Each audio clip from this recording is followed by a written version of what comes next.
Assalamualaikum and a very good day everyone. My name is SYAFIKA binti YANRI, matrix number 286301, and I will be presenting a brief introduction to our assignment, which is about decent work and economic growth. Malaysia's economy has consistently ranked among the greatest in all of Asia. Primary, secondary and tertiary sectors are the various economic structures that make up Malaysia's GDP. Primary sector is responsible for the extraction of natural resources for either commercial or personal use, while secondary sectors deal with the processing of raw materials into finished goods. Lastly, trading services rather than goods takes place in the tertiary sector of the economy. The tertiary sector is the sector of the world's GDP that is expanding at the quickest rate. The purpose of this study is to address how the government can overcome the problem of making sure that everyone can benefit from the country's economic growth. Households continue to face expanding cost of living, while the business community is faced with rising costs of doing businesses. It would be irresponsible for governments to overlook this economic challenge. Hopefully, through this study, we are able to avoid these problems. I will be settling my presentation here, and I will pass the next part to the next team member. Thank you for listening and have a good day, everyone. My name is NORASYIRAH ADIRA binti NORDIN with the number matrix of 286333. For Chapter 2, Literature Review, there are few journals articles that are related to this study, which is the contributions of economic sector to Malaysia's GDP from 2017 until 2021. In research that has been done by Usman, it is seen that Pakistan's agriculture sectors is one of the main contributors to their gross domestic product. It has been demonstrated that the development of agriculture depends positively on major crops, other crops, forestry and other livestock. These variables are considered in the research since they support Pakistan's agriculture industry, which in turn raises the country's GDP. This statement is supported by Khatir Choglu that said real GDP growth and agricultural production growth are naturally co-integrated because both are stationary at their current levels. The connection is in an extended state of harmony. Furthermore, there is a feedback relationship between these factors which suggests that over the long term, there may be causality in both directions. Next, according to Al-Alawul, when the construction industry is managed well, it leads to better life conditions across the nation, including increased tourism, a sustainable environment, increased financial flow, and job development. This statement is supported by Zoltan Kanasi that said the distribution of resources among the four main types of activities and sectors affects the economy's growth rates and efficiency performance, and that, under specific historical conditions, some combinations may produce better overall results than others. Meanwhile, in research that is done by Romevi, United Kingdom's GDP decreased in December due to the health sector's expansion to overcome the damage that has been caused by Omicron coronavirus strain. It is found that the service sector, hospitality industry, and the production in the arts and recreation experienced a decline. My name is YEONG, matrix number 28426, Chapter 3, Methodology. Methodology is a general equation for all growth functions of the economy, serve as the basis for the empirical models. Gross domestic product is a measure of the monetary value of all finished goods and services produced within a country borders in a specific time period. Data division: gross domestic product, which is GDP information for Malaysia. Contributions for each sector serve as the study main source of data from the departments of Statistics Malaysia.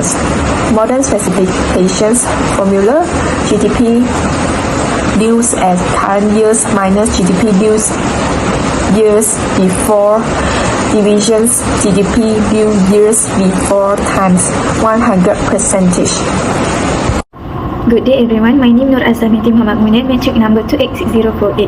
I will continue my part analysis. Table and figure shows the real GDP by 5 kinds of economic activity in 2017 to 2021. Economic activity that we focus is service, manufacturing, mining and quarrying, agriculture and construction. Real GDP by service record the higher growth from 2017 to 2021 with 54.4% and above compared to other activities, while construction record the lowest growth with 3.7% and above. The real GDP for service increased in 2018 and then same in 2019 and 2022, then decreased in 2021. This change occurred because of change in finance and insurance, the transport and storage, and the information and communication subsector.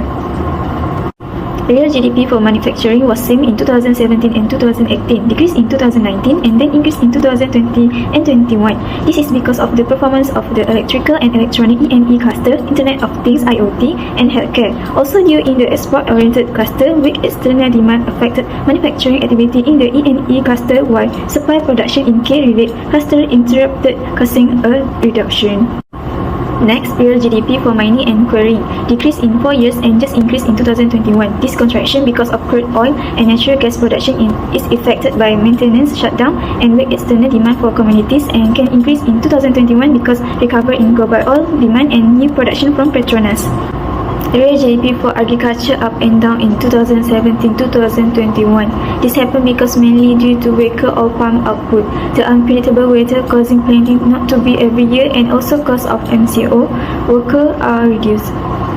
Last but not least, real GDP for construction decreased in 2018, increased in 2019, and increased again in 2020 and 2021. This support by the civil engineering subsector due to steady progress of large petrochemical, transportation and utility project, and also affected by the weather. That's all from me. Thank you.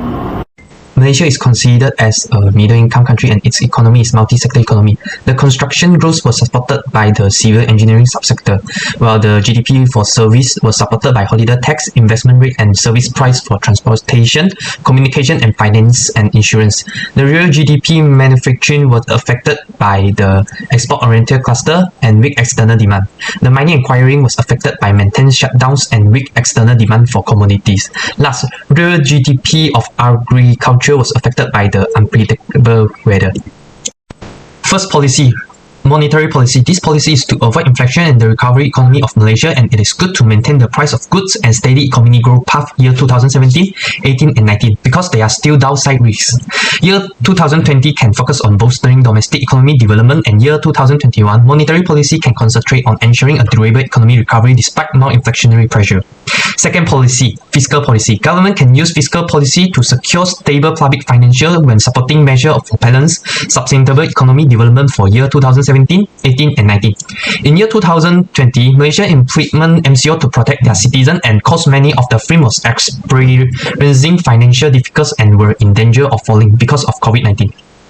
By using fiscal policy, the taxation level will become low, the income and consumption will increase. When the consumption increases, the aggregate demand and GDP will also increase.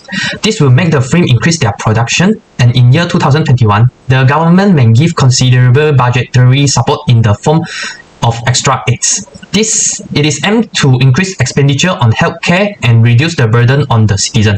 In conclusion, monetary policy and fiscal policy are the ways that may help Malaysia to avoid inflation and money depreciation.